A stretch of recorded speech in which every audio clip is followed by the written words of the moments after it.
Представители газодымозащитной службы подгоняют перед началом занятий спецоборудование, проверяют давление в баллонах, средства индивидуальной защиты органов дыхания. Только после этого спасатели допускаются к занятиям. Практические занятия с абхазскими коллегами проводят представители Санкт-Петербургского университета государственной противопожарной службы МЧС России. В составе отделения 3 человека. Их задача – отработать навыки слаженности действий подразделения при тушении пожара. После проверки дыхательных аппаратов начинается разминка, в ходе которой выполняются специальные упражнения. Бег, отжимания, проверяют дыхание и расход воздуха.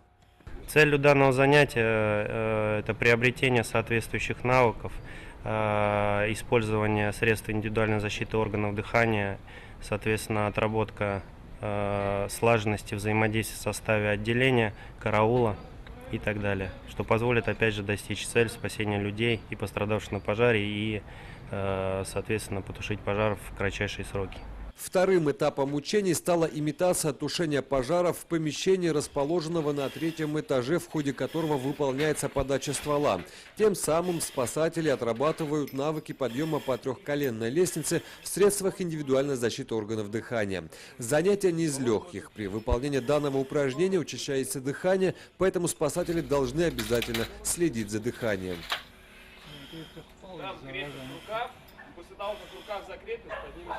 Данные нормативы, по словам специалистов, должны отрабатываться систематически для того, чтобы адаптироваться к подобной физической нагрузке.